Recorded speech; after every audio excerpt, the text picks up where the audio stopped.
Have you ever thought about leaving the country, becoming an expat, finding a lower cost of living, lower taxes, higher quality of life somewhere else? Well, today, my guest is Jesse Day, and both he and myself have done and are doing exactly that. Today, we talk about how and why you might want to consider it too. Here is Jesse Day on The Jay Martin Show, where we dissect the brightest minds in geopolitics and finance. Enjoy. This is Jay Martin. All right, I'm here with Jesse Day. Jesse, it's great to have you on the show, man. Happy to be here on the Jay Martin Show. Always appreciate your work. And you're the guy who kind of got me into interviewing in the first place. So it's an honor to be on the other side of the microphone with you. Cool, man. No, I'm looking forward to jamming with you. So here's where I want to start. There's like a handful of directions I want to go, but a lot of folks have the conversation about leaving their country to find a better life somewhere else, whether that is because they're not enjoying the political climate, whether they're not enjoying the tax structure, whether they're not enjoying the cost of living. But for most people, this seems to be an insurmountable challenge. And it's a big one, right? To leave the country you're from, everybody you know, and the culture you're familiar with, and go somewhere else to seek a better life. That's intimidating. You've done it, right? And I want to talk to you about that today. So let's break that down. First of all, what can you share about, because you actually struck out and you explored many countries before landing where you're at today, and who knows if you're going to stay there. But for anybody who's not familiar with that journey for you, they didn't see your keynote at VRIC, just walk us through where you're at and why, and then we'll pull on some threads. Well, originally I moved from Canada to Beijing, China, actually back in 2007. That was kind of my first experience being an expat.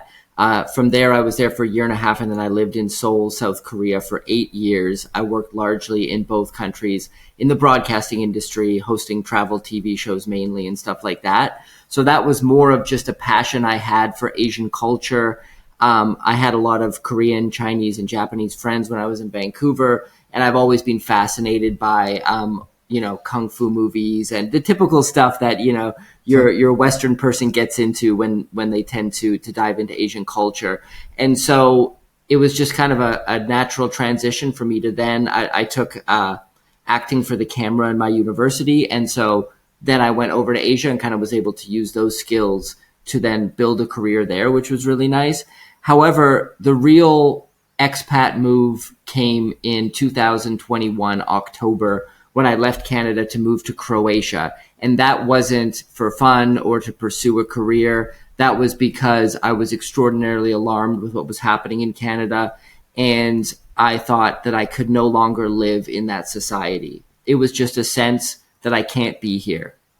Now, I had planned by the end of 2021 to leave, but of course, Trudeau put in these insane restrictions where people who didn't take the government's prescribed medicine could not get on a plane and actually leave the country, which, by the way, to this day is one of the greatest human rights violations ever committed by a Western democracy in modern history. It's not even talked about in Canada, and most Canadians have either buried it or they think it was great and are happy that it happened, which is one of the reasons I left was the people. Because once I saw things begin with the passport system where you needed, if you wanted to go have a beer with your buddies, you had to show evidence of taking 2 doses of the chosen medicine. That to me was completely nuts. But what was more insane to me was people's reaction to it where I was in Vancouver, which was great. This is exactly how it should be. And that's what really pushed me out the door, because I thought, okay, well, if there's resistance to this, if the people stand up and do something about it or demand that things change, perhaps we could see change. And I want to believe that my country is going to go in the correct direction. But once I saw people take almost a look down their noses at those who don't have the pass type of opinion of things, that's when I realized this is not for me. I've got to get out of here. So I'd been researching countries all around the world.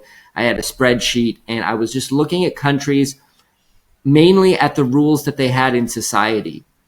So this was height of the pandemic, October 2021, when a lot of countries were locking down and doing crazy stuff. So I was looking for the outliers. Which countries out there are not locking down and doing crazy stuff and are actually open and more free? And so that led me to the Balkan region, firstly to Albania. I didn't go there, but this was kind of one of my initial thoughts, was to potentially go to Albania, because they were one of the only countries in the world that didn't even test you to come into the country, and really no rules in society. And so I was thinking about that, but that led me to a greater exploration of Croatia, Serbia, Bulgaria, Bosnia, all these different areas in the Balkan and former Yugoslavian regions. And I landed on Croatia because there was an interesting balance of power between the prime minister and the president.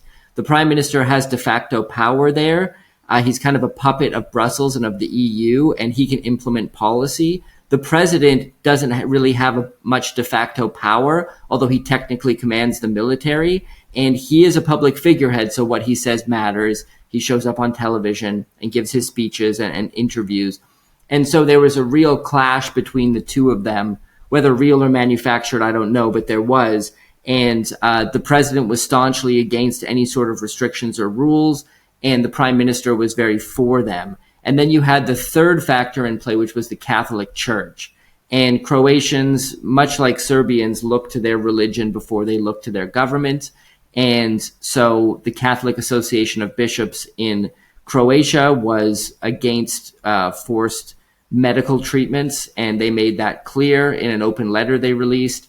And there was a lot of people who rallied behind that because they looked to their religious leaders for guidance. And then you had the president who was against it, and then the prime minister was for it. So it was kind of this checks and balances in place.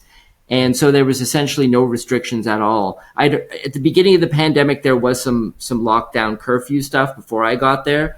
But as things moved along, by the time October 2021 had rolled along, there was no restrictions other than wearing a mask indoors. And that was not enforced. There was no enforcement of that. So it was kind of up to you. And so it was an incredible difference. It was a breath of fresh air coming from Canada and stepping into Croatia. It was like being freed from a prison. I can't even describe the feeling.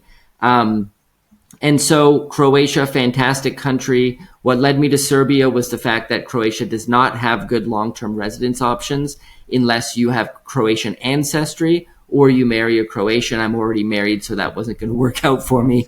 Besides those options, it's very difficult to get long-term residence. You have to actually get employed, and they're just looking for essential workers like construction workers and stuff. So it wasn't going to work out. And then so I discovered Serbia. I was visiting Serbia after I'd run out my 1-year digital nomad residence program. A great program, by the way, if you just want to go somewhere for a year. It's a 0% income tax rate, which is incredible. And they let you stay for a year. So I did that. And then I was visiting Serbia after that and just found it to be very similar to Croatia in terms of the attitudes of the people, which was faith first and complete distrust of their government. That's a real feature of former Yugoslavian countries.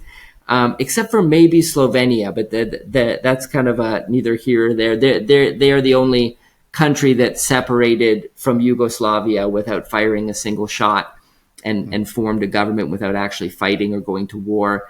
And they're a little bit more EU-centric with their approach to things, so the people tend to have a bit more trust of their government there, in my opinion. But here in Serbia, people are staunchly mistrustful of their government. I guess that's one way to put it. And so I like being surrounded by people who don't trust their government. I think that's the natural way to behave that makes sense, considering the governments are generally always a predatory class, and they are generally always criminals who've legalized their own crimes. That's a view a lot of people don't believe in because we're kind of caught in this my party versus your party struggle, which blows my mind that people can't open their eyes and see they're all trying to just consolidate their own power and increase their own wealth. That is the goal of the political class, and they will say whatever they need to do to bring about that end. And people here recognize that. And so I very much appreciate that. And so I've been here for almost 2 years now. It's been incredible. Great experience. The Serbian people are always willing to lend a helping hand. You don't even have to ask them in many cases. They'll approach you to help you out with things.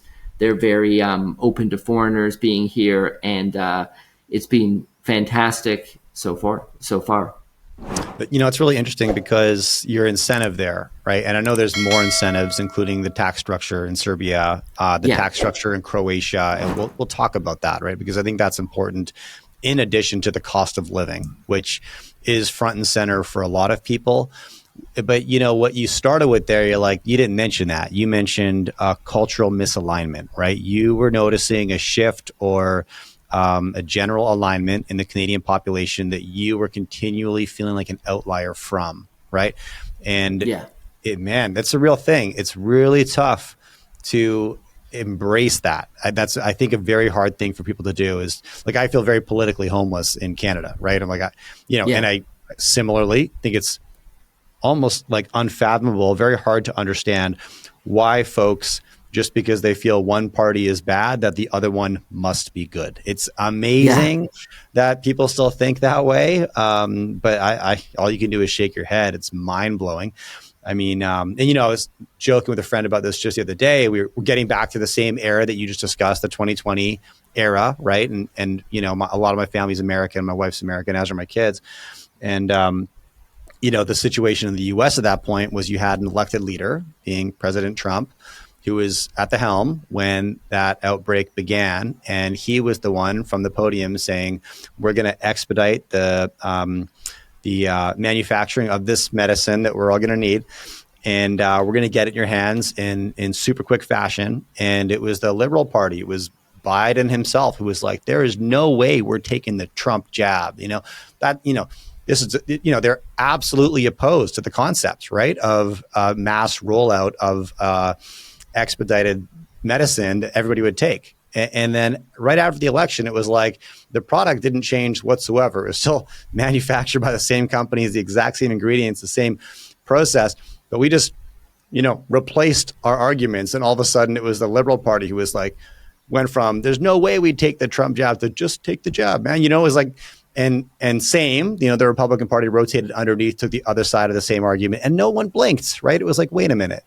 Did you need more evidence that they're all just lying? Like what?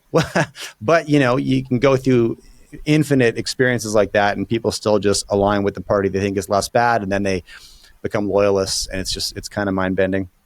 Yeah, I completely agree. And one thing I will say is, when not everybody is the same, some people will tough it out even when they're feeling like their values are no longer aligning with the culture. So it's to certain degrees, depending on how you feel about the situation.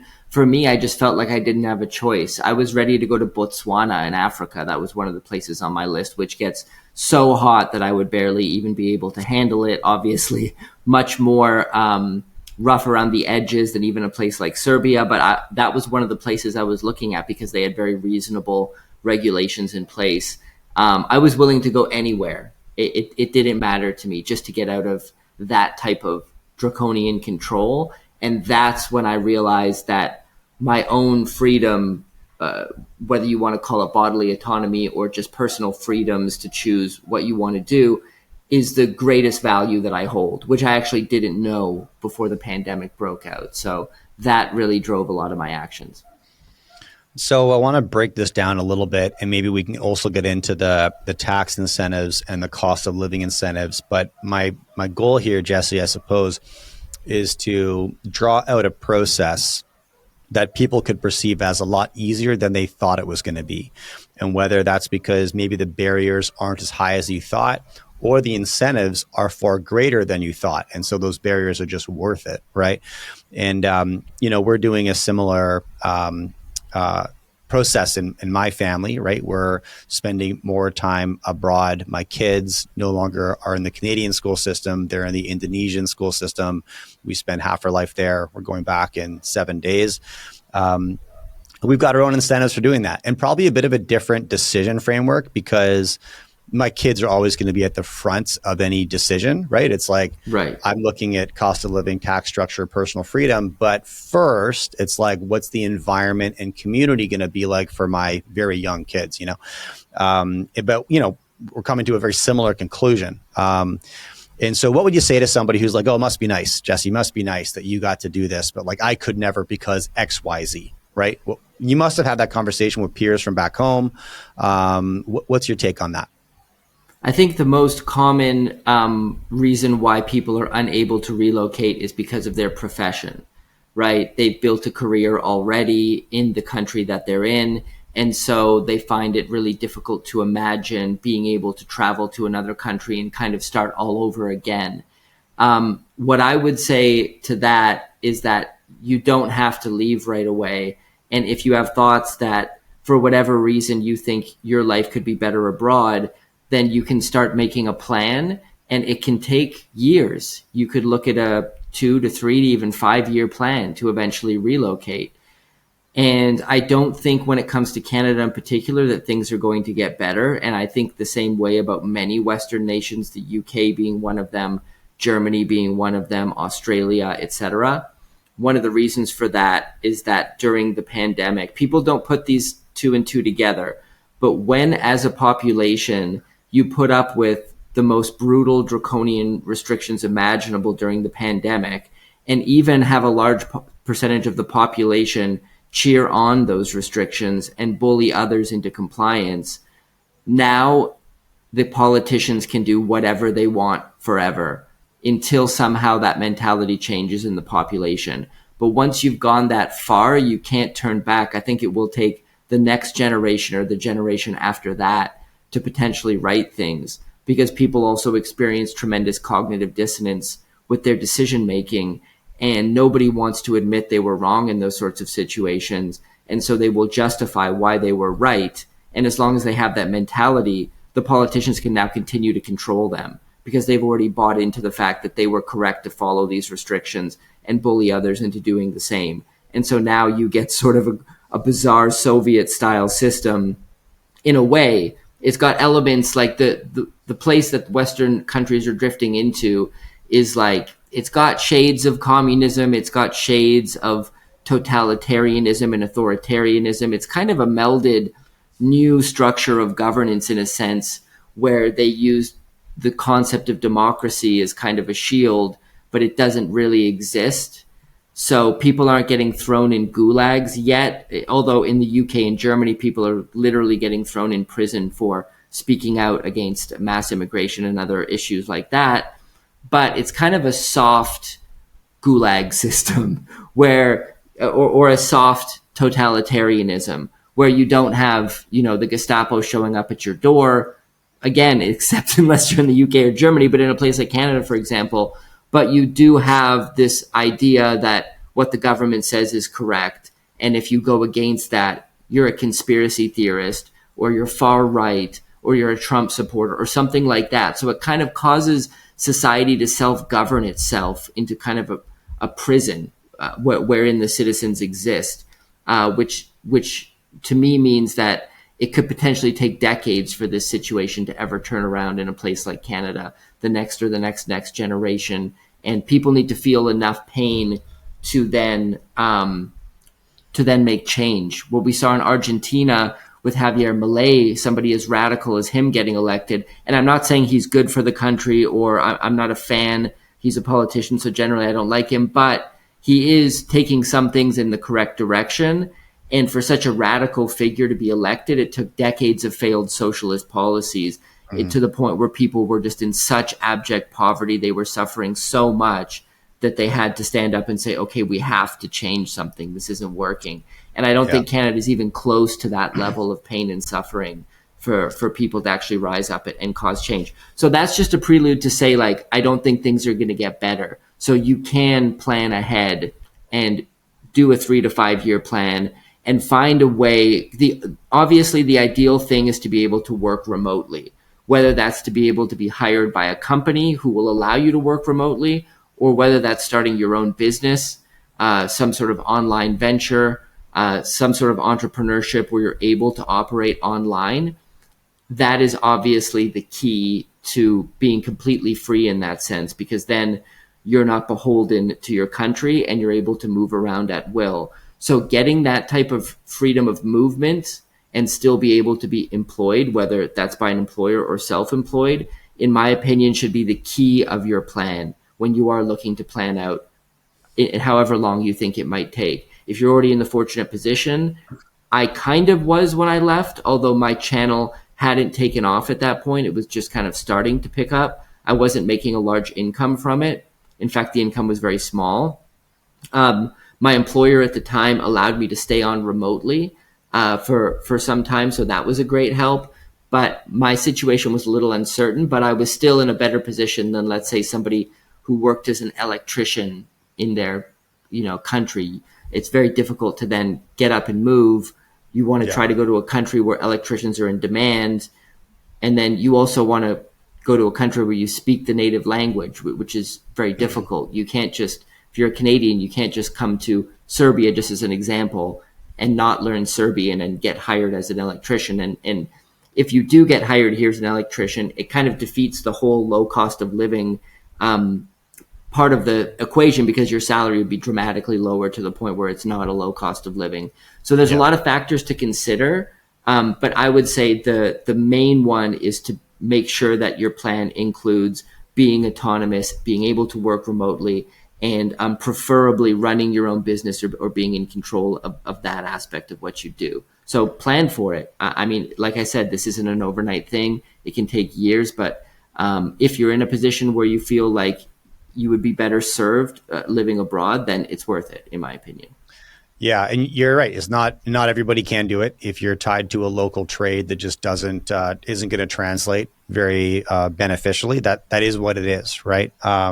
For sure. I appreciate the sort of transparency there, but also a lot of folks could pursue this more than they think they could. Many companies still accept and reward remote workers, us being one. I've got people all over the world, right? And obviously there's exceptions to any rule, but there's options for sure. Now, the Argentinian example you mentioned, they're just now getting their feet back under them. It's really important, I think, for Canadians to pay attention to that story, because if you were to go back 105 years, you would have found that Argentina was one of the wealthiest countries in the world. And there was a phrase known all over the world that was the wealthy Argentinian. The individuals who came from there and traveled the world always had dough in their pockets. And it was because they had a very robust commodity export industry, huge coastline, favorable governance. They had all the right ingredients for a booming economy, and they capitalized on that for a very long time. They got smashed in the Great Recession, Great Depression in the 20s and 30s, and just didn't bounce back like a lot of economies did, because they elected a very far left-leaning government who promised the people they would fix the economy, right? The government will regulate us back to prosperity. And that led to 80 years of sort of a lost century in Argentina. And they're just now getting their feet back under them. I'm massively simplifying, but the point of this is that a country can have all the right ingredients like Canada does. Massive exporter of almost every key commodity the entire world needs, longest coastline in the world, longest shared border, on the other side of which is the world's wealthiest and hungriest customer. Like, we've got all the ingredients for success. And Canada is a very simple country. It's larger landmass standpoint than the United States, with less people than the state of California. We do resources really, really well. And if we glorify that industry, the trickle-down effect from the capital that floods in benefits everything else. But if we vilify that industry and think we can lean on something else as the core pillar, everything falls apart, right? You need the core pillar to be strong, and then you can lean on any other industries that are financed by the revenues from that core industry. In Canada's case, that's natural resources. We've had obviously a very anti-natural resource leadership for 12, 11 years now. So that is what it is. So 3 incentives maybe to look at living abroad. One is cultural, which we talked about. Another would be the cost of living, which I want to get into a little bit. And the other would be, tax structures, right? And so maybe I'll go first. From our standpoint, we're looking at all of those. I feel very politically and socially homeless at times in Canada. And so we've been looking for an opportunity to explore other cultures. We landed in Indonesia. We tried a couple countries. We ended up here. One thing I've really loved about expat communities, not just in Indo, but actually in Costa Rica, Mexico, a few other places that we tried, is that politics are way less of the conversation. It's like, we're not from here, right? We left where we're from to get out of that conversation, right? And let's just build great lives here, right? And so I've enjoyed, that's been very refreshing. Very often in Canada, when I have a conversation with with folks, the conversation is always sort of positioned through the lens of partisanship in some way, right? It's like Right. people make it very evident they're a liberal or evident they're a conservative as like a precursor to what they're going to say next, right? And it's exhausting. It's like, I don't care. You know what I mean? And I found that to be absent far more often in expat communities. And that's been lovely. Yeah. We moved to Indo because of the cost of living. We're not residences there, so we still pay Canadian tax, right? But we still achieve, a 25 to 30% reduction in living costs, which is substantial, right? And so that allows somebody in my situation to benefit from the Canadian healthcare system, which people can hate on, but if look, if we had our kids in the US, it would have been a 5-figure hospital bill every single time. I got 3 kids and a fourth on the way. That adds up, Yeah. right? And for the status quo activities, public healthcare is great. Personally, in Canada, I almost use exclusively private healthcare. Like I still pay out of pocket because I'm usually more progressive in my approach to healthcare than the average person is. But for status quo things, it's great. And I want that option available for the kids. So we're still carrying the tax bill, but we're achieving the cost of living reduction, and that helps us massively. Well, you live a life of increased income. It's like if we have a 25% reduction in our cost of living, it's sort of the equivalent of a 33% increase in income. That's the reality on the ground. And we could live cheaper in Indo, but it's like, we could do a 50% cut in our cost of living, but it's like, let's just go there and drink champagne on a beer budget. Like, why not? Right. That's kind of the pleasure of it. Right.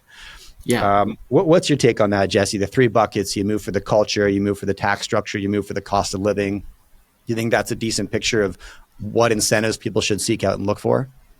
Yes, absolutely. And obviously tax incentives and cost of living incentives are a big one. Obviously, it can be a sensitive topic when it comes to the cost of living issue when we're talking about these countries where the citizens of those countries have such a lower salary. So I'm very aware of that. I got kind of checked by one of my Serbian friends when I made a post on X about, wow, look at how cheap groceries are in Serbia. I showed my grocery haul and I put the price in US dollars. And I was like, oh my God. And my buddy's like, dude, my Serbian buddy's just texting me, that's insanely expensive in this country. I'm like, okay, I'm sorry, I get it. Because the salaries are so much lower. And that's kind of my point of, if you want to take advantage of that delta in the cost of living, then you want to be self-employed or have a source of income coming from the West, where you are preferably not taxed by the West on that income. Canada is a country still to this day where you can become a non-resident and then you do not have to pay taxes. You still have to pay capital gains tax on any assets that you hold in Canadian brokerage accounts, for example, but your income will not be taxed as long as you don't own a business in Canada and you're not operating from there. That's the Canadian side of things. Obviously in the US, you get taxed wherever you go in the world, which is tough, except for Puerto Rico.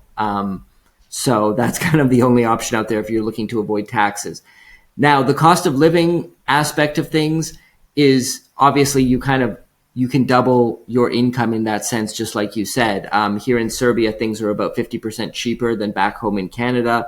I'm assuming it's basically the same with many other Western nations, that 50% reduction. So that's certainly one reason. The cultural aspects make a lot of sense. I think one important thing to consider when you're moving to a new country is, do your values align with the people and the culture of that country? For example, Serbia is an Orthodox Christian country. In fact, it's probably one of the last pure Orthodox Christian nations on this planet. And by that, I mean everybody's Orthodox Christian, practicing Orthodox Christian. I mean, not 100%, but a very, very high amount. Your average person you bump into in the street, they're an Orthodox Christian. They go to church. They kind of exemplify the tenets of their faith, or they try to, which is what I believe makes this nation such an incredible place to be from a people and culture perspective, because they believe in the teachings of Christ and they try to convey that in their everyday life. For some people, that would be terrible. Maybe they don't like religion. They don't want to be around all this religious iconography and be involved in a religious society. So then you should consider somewhere else. Albania is a Muslim country. So Indonesia is also a Muslim country. And if you're not if for some reason that's not favorable for your own belief system, then perhaps you want to consider somewhere else. So a lot of these cultures in developing nations are very religious, I guess is my point. And Yep. my thing is moving to developing nations, emerging economies, because why relocate from Canada to France? You're going to basically be in the similar situation with what the government's doing. You're going to be in a similar situation with the cost of living, with taxes and all that. So it doesn't really make sense unless you really love France and you really want to move there. And so I think the morals and the culture that you go into need to align with your own if you're going to be there over the long run. So that's one thing to consider. How welcoming is that culture to foreigners? There's some cultures that are much more closed off to foreigners. I've heard Thailand is like this. If you move to Thailand as an expat, unless you just hang out in your own expat community, you really need to learn Thai, and you really need to delve into the Thai culture and understand all of the intricacies of how Thai culture works if you want to integrate. I lived in South Korea for 8 years. I learned Korean and I spoke it fluently because that's another culture and another society where, as a foreigner, unless you do that, you are always going to be an outsider and you are always going to be treated differently, right? Serbia is not like that. Serbia is extraordinarily open and welcoming to foreigners. Everybody speaks English, basically. So the language is another thing you need to consider. If you move to a place like Japan, nobody really speaks English in Japan. People have a misconception that people speak English in Japan. They really don't. Or even if they do, they don't like to speak English, especially to a random foreigner who approaches them in the street. They're very shy. They're very, they're not outgoing people and they don't speak much English. So if you're going to move to Japan, then you better learn Japanese and be really serious about it. So these are very important things to consider when you're relocating to a new area. And what was the third part of that bucket you were saying? There was culture, there was kind of tax breaks and cost of living incentives. Cost of living. Yeah. Those three. Yeah. Yeah. Yeah. Because you So can achieve a better cost of living either through reduced expenses or through tax breaks. And, people often look at the tax structures of the countries they're going to move to and think that's the best way to achieve an increased income, which is true, right? If you're making $500,000 income in Vancouver, you're keeping about $280,000 of that, right? It's a 44% effective tax rate. And so it's fucking bonkers. What you need to understand about that, though, is that if you regain that $220,000 of income by moving to a income tax-free location, it's not like you get a 44% income rate. Any investor knows you get an 80% increase in your income. That's what moving from 280 back to 500 in your pocket feels like. That's an 80% increase because you regain that loss. And however, if you're not willing to give up your residency, there's other ways to achieve similar income increases just by focusing on the cost of living instead. Yes, absolutely. And one thing to consider is that once you gain residency in another country, you now have two countries and two political jurisdictions that you can walk in the door and they will say, right this way, sir, when you arrive at the airport. Because it doesn't matter if you're a non-resident of Canada, you're still a Canadian citizen. The same applies to any country you're coming from. So you can just come right in whenever you want, no questions asked. And then the same, you have a residence permit in another location. And so now if something happens in one, you now diversify your options. You now have double the options that you did previously. And you can now open a bank account in another jurisdiction. So you're now diversifying risk when it comes to your bank account. You could open a brokerage account in another country. And in many of these cases, some of these countries have access to markets where perhaps you don't have access to. If you're interested in investing in frontier markets or emerging economy markets, often brokers in the West don't have access to these stock markets and these exchanges. So that's another thing. You can diversify your wealth and diversify your savings between countries. And it's just an extra insurance policy. And that's just with one residence permit in another country. Yeah. And I don't mean to sound crass or whatever by starting with a $500,000 income. Anybody over $250,000 in Canada hits that 44% effective tax rate between federal and provincial. Even if you're making $100,000, $150,000, regaining that tax loss and then coupling that with the decreased cost of living multiplies your standard of living dramatically, right? And that's the incentive when you bolt those two things together. I want to ask you about, you touched on the significance of faith in many developing countries. And this is like front and center in my household right now.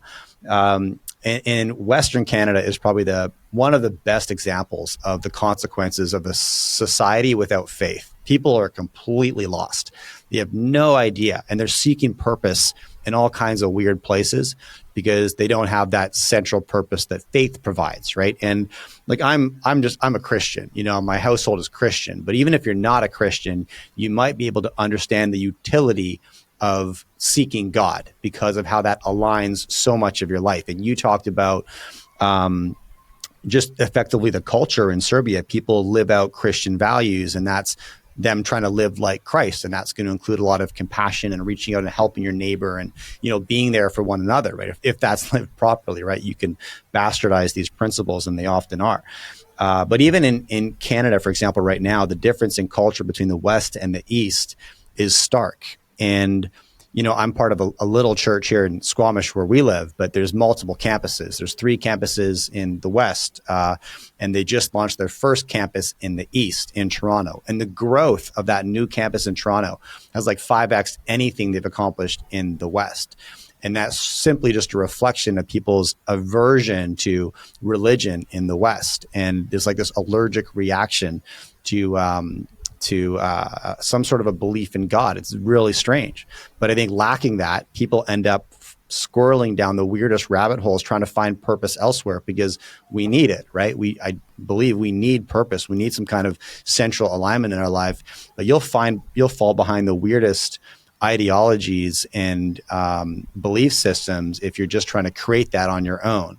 And I think that's behind a lot of the cultural fracturing that we're seeing in the West right now. It's just there's no central divine guidance, no central set of principles that we all follow. And so instead, everyone looks for what might suit them or what they can cherry pick their cause of the day and get behind that. And it's a bit of a mess. Now, I don't think you're a practicing Christian, but you enjoy the culture as a consequence. Is that correct? Yeah, that's right. One thing I will say before I dive into that aspect of Serbia is, well, first of all, when it comes to Canada and many Western nations, the religion has largely become science at this point. Trust the science. It's become the government, and it's become environmentalism. I actually think one of the big reasons that Canada doesn't exploit more of its natural resources is because the people don't want that. They believe that's bad and that you're damaging the ecosystem, and they worship the environment in the sense, in almost a religious sense.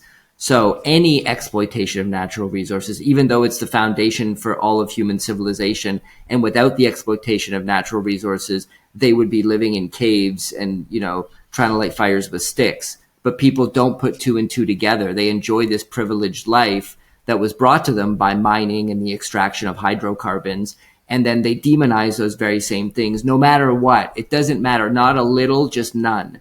That's the attitude of so many Canadian people. So I think the politicians are largely, when Trudeau said there's no case for liquefied natural gas to be sold to Japan and European nations, a lot of people said what is he, an idiot? I don't think he was an idiot. I think he was just reading the political climate and realizing that the majority of people who voted for his party and would vote for him again are the type of people who would cheer on such a decision. We don't do hydrocarbons anymore, or fossil fuels, as they call it. We're clean energy. Perhaps in the future, we'll do clean energy with you. Trust me, in the circles we live in, where everybody was cussing him out and saying how much of an idiot he is, there is a whole other world of people who were cheering him on and applauding him for doing that. And those are the people he was doing that for, not you and me. So people get it mixed up in their heads. They think it's obvious. But people have a political agenda, and a lot of Canadian people are against that. So the one thing I will say about Serbia is the infrastructure is not good. It's very unstable politically. We're in our 9th month now of anti-government protests. Some of them have turned violent. There has been clashes between riot police and protesters. There's been clashes between the ruling parties, let's put it politely and call them representatives, and protesters as well. So freedom isn't free. I want to put that front and center first, especially when you're going to emerging economies. Now, Serbia is extraordinarily safe. It's one of the safest nations on earth. There's essentially no crime. There's no sketchy people around, to the point where it's a bit of a disadvantage when I go back to Canada or when I visit other countries in Europe, because I'm so used to it being so safe and everybody to just be normal, everyday people with their families going about their business, that it's a little bit more shocking now I'm like, oh yeah, there's sketchy people doing weird things in some places and you have to kind of be careful. It doesn't exist here. I mean, people might roll their eyes at this, but it's a truth. However, you've got to realize there's a trade-off. As Thomas Sowell said, there's no solutions, there are only trade-offs. So you're going to have to sacrifice some things. A lot of that might be your standard of living in terms of the comfort and convenience that you're used to. Part of it's going to be the uncomfortability of being in a foreign land. And despite the fact that, yes, in Serbia, everybody speaks English, it is a bit of a bummer to not be able to communicate in the local language. And people are okay with it to a certain extent. I've been here 2 years. I only speak really basic Serbian. I have to step up my game, because once I hit that 3, 4, 5 year mark and I'm still not speaking Serbian, people are going to start to be a little bit upset about that. Mm-hmm. So you have to realize there's trade-offs and you have to be prepared for all of this. But when it comes to faith, yes, you're correct. I'm not a practicing Christian, or I don't have any religion, but I believe that Orthodox Christianity is the religion that is most aligned with my own moral values, which is to try to do good as much as possible and never do anything to take advantage of other people for your own benefit. And that is kind of the Serbian mentality in general. Obviously, there are scammers, swindlers, and people all over the world who are not good people and who either don't follow their faith or claim to follow it, but in actuality are just using it as a cover. So I don't want to paint a picture that it's a utopia here in that sense. But I think that is very important to be in an area that aligns with your own moral values, as I was saying earlier. And Serbia just really does that for me, because people are just so kind here. I really can't put it under any other way. I experienced the same in Croatia, which is a Catholic society, and I experienced the same in Montenegro, which is also an Orthodox Christian society. And I'm wondering how it is in Indonesia. Have you felt that same way? Indonesia is largely a Muslim country, correct? Well, Indonesia's largely a Muslim country. We spend our time in Bali, which is a Hindu island. It's this little Hindu enclave inside Indonesia, and it's very Hindu. You see it everywhere. Every day, every shop, every cafe has a little offering outside their front step burning every single morning. It's very devout. Nyepi is their sort of biggest national holiday. We've been there for Nyepi a couple of times. It's the day of silence, and the entire island shuts down. All electricity. You're not allowed to leave your house. Can't turn the lights on. Can't cook. Can't do anything. This is a sort of reflection. The day before Nyepi is a massive celebration, lots of fireworks and parades and all this, and they sort of attract a lot of attention to the island spiritually. And the next day is the day of silence, and everyone's inside, blinds shut, lights off, the spirits. Kind of nice if you're hungover from the celebration the night before to be able to sit there with the blinds shut. Not a big alcohol-consuming culture, actually. Okay. But otherwise, it would be. The Aussies take care of that when they're there. But the evil spirits show up at the island the next day, and they find nobody there. Is the sort of tradition. So they leave the island alone for another year. But it's serious. And if you there's patrols that are in the streets on the day of silence, and if they see lights on, they'll knock on your door right away. It's so cool because you go out in your patio on the night of Nyepi, and it's just, the stars are brighter than ever. It's just pure silence and darkness. It's really cool.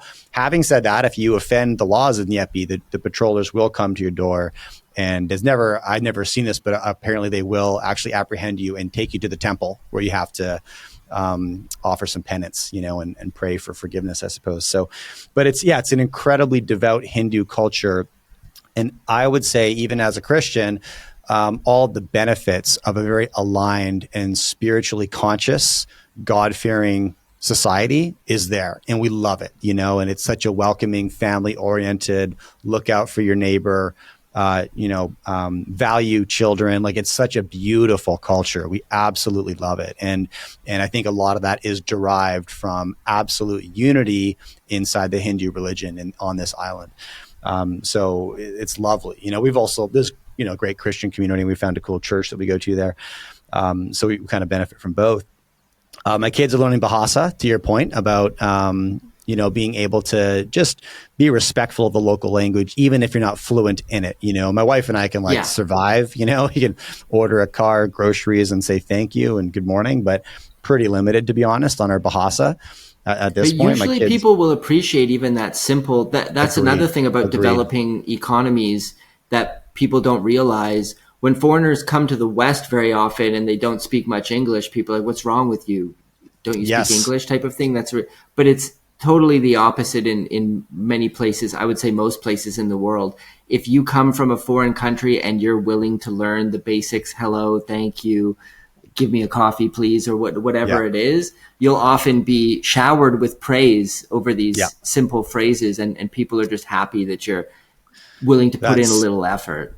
That's 100% been our experience in Indo, for sure. Yeah. And having said that, also the locals are far more keen in that case to practice their English with us than to try to stumble through Bahasa with them, So, that's been our experience there. I want to pull on something you said, freedom isn't free. And you talked about sort of the trade-offs you'll make, and inevitably, right? Like, there's huge trade-offs in Indonesia as well, of course. I want to maybe put this lens over the United States right now and get your thoughts on this, because a lot of American in-laws, they're very proud American patriots, and they value freedom over everything else, or at least that's what they say. And I, kind of wonder if American freedom is just a remarkably successful branding campaign, and that's what this is. You could look at the U.S. today and say, state creep into capitalism is increasing at sort of an unprecedented rate, whether it's, the NVIDIA deal, U.S. government getting a kickback on chips sold to China, whether it is the U.S. Steel and Nippon merger. The United States government was initially blocked that merger, and then was compensated with a golden share in U.S. Steel Corp as a consequence of letting it go through. And this gives them veto abilities on U.S. manufacturing and outputs and exports and all of this. A lot of control, gives them a board seat, all of this. Taking the 10% stake in Intel just last week. That's a new development. Yeah. Now, sort of unprecedented in the U.S., that's like standard course of business in China. That's state-sponsored capitalism to a T. That's how deals are done every day. It's new in the U.S., right?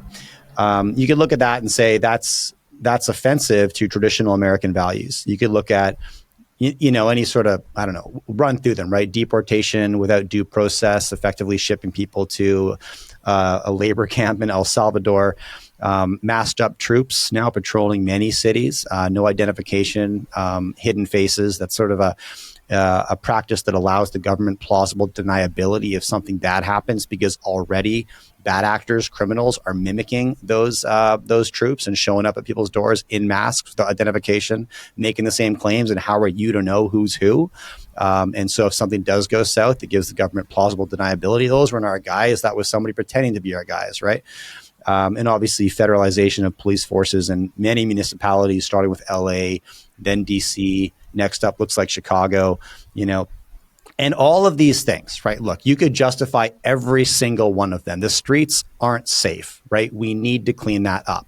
Immigration did get out of control. We need to clean that up.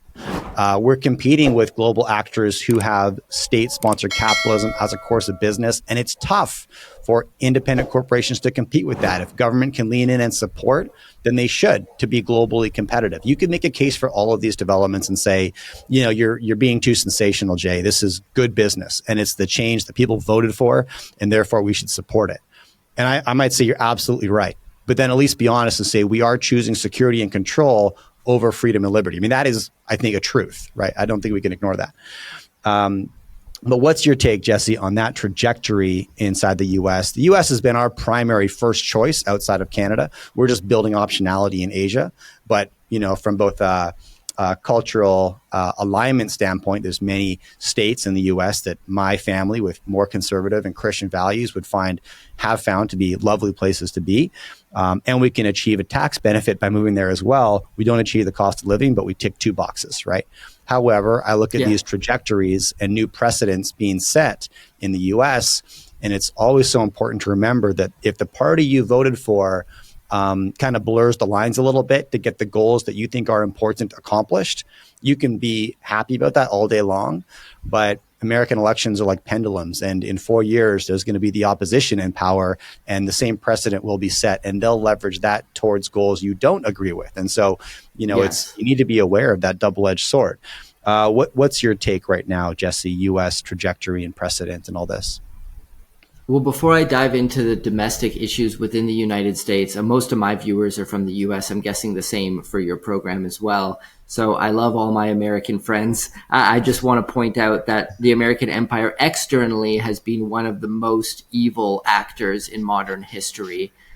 You can just go down the list. I mean, the fact that people were making a huge deal, and again, I will get attacked in the comments from people from this. I have when I speak about this on my own show, when Iran was supposedly harboring or getting so close to creating a nuclear weapon, which Netanyahu's been talking about since the 90s, for people who don't know, that they're one day away from getting a nuclear weapon, so we need to attack them. Why is America allowed to have nuclear weapons and Iran isn't? That's completely insane. The United States is the only nation to actually deploy nuclear weapons in one of the most devastating fashions, wiping out tens of thousands. Not only that, they firebombed the hell out of Japan, which the death toll from that was larger than the nuclear bombs. But Hiroshima, Nagasaki, firebombing Tokyo, they completely wiped out so many civilians. And they're the ones who are the safeguard, the keepers of the flame when it comes to nuclear weapons. And they're the ones who are allowed to say, that nation's bad. They're evil extremist Muslim terrorists who want to destroy the world, so they're not allowed a nuke, but we are. Okay, Russia, yeah, that's fine, as long as we have some sort of treaty with them. Israel, great, and they don't actually have to report everything. That's also good because they're our ally. But you get into this situation where it's completely hypocritical, and it's blindingly obvious if you just take a step back and look at it without having any fealty to your nation or feeling that, oh, I'm an American or Canadian, same, whatever country you're from. When you take a step back and look at the world from this angle, you go, well, this doesn't make sense. And so America's been a horrible actor on the world stage, the worst in modern history of any nation on earth. I can't imagine what other nation could even come close to the devastation they've wrought to achieve their own ends and to keep the American empire alive. And the truth of the matter is, a lot of the prosperity enjoyed by America today is because of America's role as the global hegemon and them keeping everybody else on a leash. I think that's starting to change now in a big way. Now, when it comes to internal domestic policy and these kind of infringements of freedom, as a lot of people are looking at them, it's very tough to separate the signal from the noise when it comes to these things, particularly with the media that we live in today. You'll get a lot of reports from one side. You either kind of only get a left or right bias. So the right will say, this is great. President Trump's finally cleaning up the streets. Look, here's a video of a person walking through DC and talking about, oh my God, my neighborhood used to be so dangerous. And now thanks to Trump, it's cleaned up. You see these everywhere, right? And then you go to the left and you see the completely opposite type of videos. The agents, unlawfully entered my house. They did something. They committed a crime. Just all the things you're talking about. So it's so difficult to separate. Like, okay, what is actually happening here? So it's also very difficult to comment on if it is kind of good or bad. I mean, everything's shades of gray. Like we were saying, there's always trade-offs.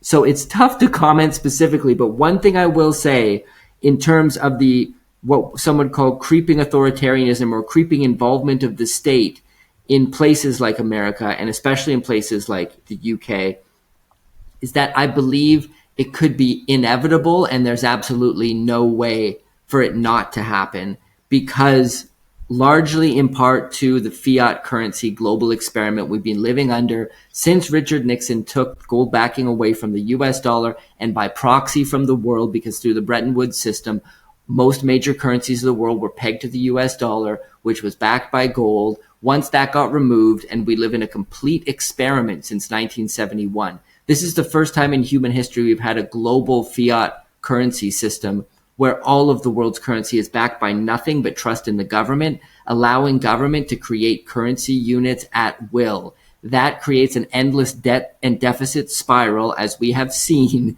and is now getting worse and worse. As it gets worse and worse, and the government and those in power get more and more worried about having to pay these bills that come due, which is absolutely impossible for them. And when they realize, okay, there's going to come a point where we are probably going to experience some type of calamity. I mean, 2008 was the last time we experienced an extreme calamity within the financial and the economic system. And we're kind of due for another one, particularly since a lot of the issues from that crisis were merely papered over and they weren't actually solved. And so as those in power see that we're heading towards that brick wall, to maintain their power and to maintain their wealth, they need to subjugate the population as much as possible so that in the event of a calamitous decline, whether that's a recession, a full-blown depression, or a collapse of the fiat currency system, I don't think that's going to happen. People get pretty hyperbolic about this stuff and claim that, the US dollar is going to die and, there's going to be poverty everywhere and everything's going to collapse and we're going to be forced back onto a gold standard. That might happen. I see it more as a slow decay, a grind down. But as that happens, people's standard of living gets destroyed by inflation, which is the outcome of them creating more currency units to prop up the system, to prop up their debt. And that civil unrest can turn into riots, and in the most extreme cases can turn into revolution. And that is what the people in power fear the most. So they're working to subjugate populations now as much as they can in advance. So once everybody is managed however they want to do it, there's a lot of talk of the Genius Act and this whole stablecoin legalization or legislation surrounding stablecoin use being kind of a way to implement financial controls without issuing an official CBDC. So that could be part of it. But nonetheless, they are trying to coerce and control the population and normalize it as much as they can so that the possibility of revolution and of them and their small inner elite circle losing their power and influence is less. And that is their primary goal, to maintain their power and influence at all costs. So that is how I see part of this, that these things happening are kind of a symptom of the problem that all goes back to 1971. Some would argue goes back further to when Bretton Woods was implemented. And before that, a lot of countries had their own gold standards. Bretton Woods kind of took that away and tied it all to the US dollar. So I think these are all symptoms that are potentially completely unavoidable. Throwing people in prison for social media posts, that's all part of this. And then we need to normalize this, right? So that other citizens think, yeah, that's correct. You shouldn't hate on immigrants or whatever you're doing. So off to jail.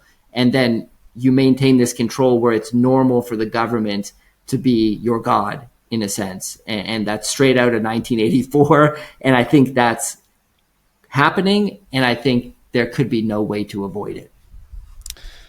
Yeah. And even if, man, so much of what you said and setting those precedents, people may never even get on side with those activities, whether it's criminalizing speech, which you just mentioned there. But even if they don't get on side, people can become apathetic towards the outcome, and then just sort of fall in line as a consequence. And they don't agree. They wish it wasn't the case, but they've got busy lives. They've got their own livelihood to worry about and their own priorities and families. And so they just become apathetic to what they're opposed to. And and stumble down the road that way for a long time, right? And that's, you kind of stumble in the darkness that way just by not saying anything, because saying something can take a lot of energy and carry a lot of risk. And who wants that? Who wants to welcome that into their life, right? Yeah. And just at the jump, I know we got to wrap up here.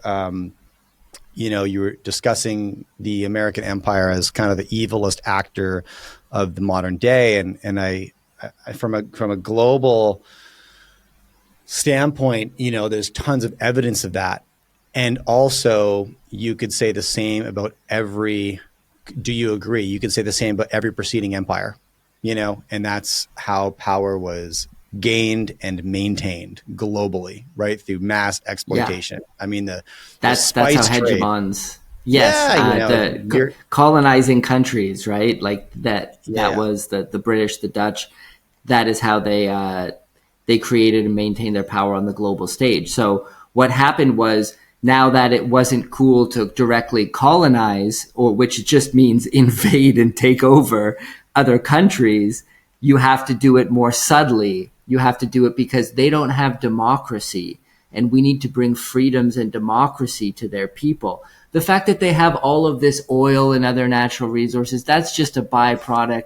It's not that important. What's important is we need to free the people from ex-dictator who's running things, right? So it turned they just obfuscated it and turned it into, it's a branding campaign. Double speak, as Orwell says. Yeah, no doubt. No doubt. All right, look, man, we didn't even get into precious metals and commodities and what you're looking at in the uranium sector. So love to do a part 2 and follow it up. But it was great chatting with you, Jesse. Fun conversation, very philosophical, and I appreciate your time. Looking forward to having you back at the Vancouver Resource Investment Conference, January 25th, 26th. Jesse's going to be on stage, main stage, workshops, keeping him busy for 2 days straight.